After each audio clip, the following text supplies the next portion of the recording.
What's up guys, JB2017 here, and today I wanted to throw my hat into the ring on this whole mod stealing conversation.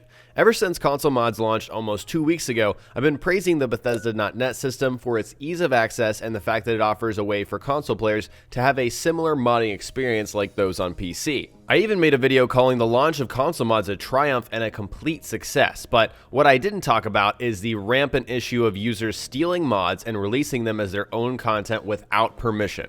It didn't affect me personally, and that's why I wasn't aware, but of course all of you, my viewers, let me know about the issue on that same video. And since I found out about this, I've been looking around, watching other YouTube videos about other, Fallout Bethesda-based commentators talking about this issue. And I think the biggest reason for this epidemic is the wider availability of mods on consoles. Now console users know they can just hop on Nexus and download anything and then re-upload it as their own on Bethesda.net with their own profile with relatively little effort. Unfortunately, the problem is only going to get worse when PS4 mods are released since the largest player base is on PS4. The good thing is that Bethesda has responded to the situation by making a forum post. According to community manager Matt Grandstaff, only the mod creators can actually take action on stolen mods. Only they can submit a DMCA takedown request via the ZeniMax copyright abuse email address, which I've left in the description below. The main takeaway with that post is that it's our responsibility as a community to contact mod creators to let them know that their work is being infringed upon. And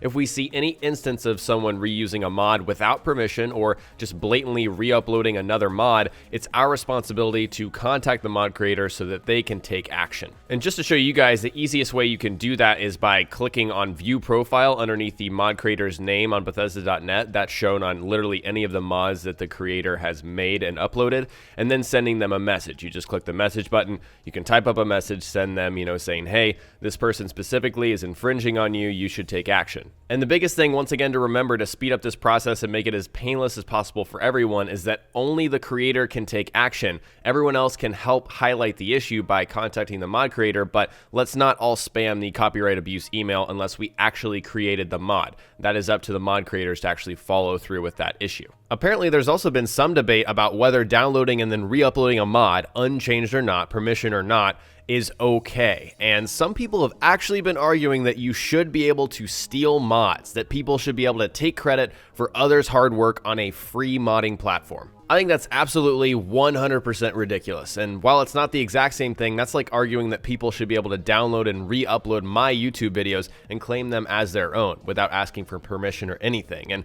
while mods don't have ads that generate money, pre-rolls like I do on my videos, mods and videos are both free content to consume. You do have to pay with your time to watch an ad, but I think they're close enough to make the comparison, and it's also relevant since we're here on YouTube talking about it. A lot of you guys are familiar with the YouTube community, and you know that you just can't do that. I see it as the same issue over there with Bethesda.net. And overall, I think it's a stupid and selfish argument, and it kind of reminds me of people that, have no problem pirating stuff. I do know that people sometimes pirate stuff if they need it, they don't have the money, they don't do it all the time, but if they really want to support somebody, they pay for it. But I'm talking about the real selfish people that just pirate everything. Everything is theirs. If it's free on the internet, they're going to grab it. That's kind of the same kind of thing that I think of when I think of people stealing mods. And so, regardless of what I think or what anyone else thinks, Bethesda has pointed out that mods are protected by the DMCA, meaning that mod creators can actually take legal action against the person who stole and re-uploaded the mod. When those people created an account on Bethesda.net, they offered an email and a few bits of personal information. And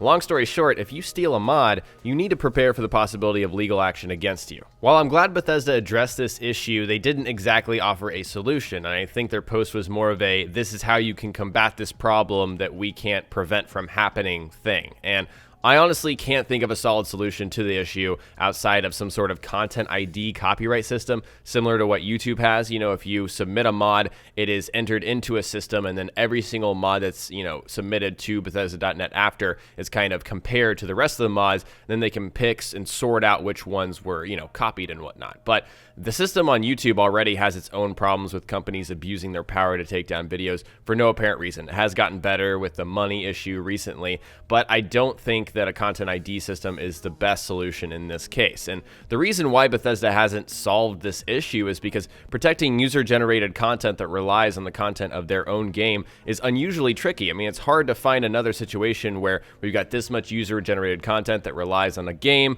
and people are so easily able to just rip it off, download it, and then re-upload it as their own. I don't think we have a similar situation like this, and I just don't know where Bethesda would begin. Also, this stealing mods problem is only going to get worse when mods launch on PS4 sometime this month in June. I mean, since it doesn't seem like Bethesda can really do much to prevent this from happening in the first place, we ourselves as a community need to be vigilant. So I'm asking you guys to be on the lookout for mods that you might have seen before. If something seems slightly familiar, take that extra time to investigate and then reach out to the original mod creator if you see something that seems, suspicious, so they can check it out themselves. And it seems like Bethesda is definitely more than ready to help mod creators who take action and submit DMCA claims to their copyright abuse email. So I've talked a lot and shared my opinions on this issue. I'd like to hear from you guys. Do you think there's some sort of solution for this, or is this something Bethesda just has to deal with and the community has to deal with, from now on? Is there anything that Bethesda can actually do to proactively prevent this issue, or do we need some kind of content ID system or something else? Share what you're thinking in the comment section below. Alright guys, today I shared my opinion on the stealing mods issue in Fallout 4, and next time we will cover more Fallout on my channel, so stay tuned for Fallout 4 tips and tricks videos. If you learned something new or enjoyed this video, remember to hit that like button. I would really appreciate it. And don't forget to subscribe for Far Harbor DLC, my survival mode live streams, Bethesda.net mods, and general tips and tricks videos. Talk to you guys next time. Peace!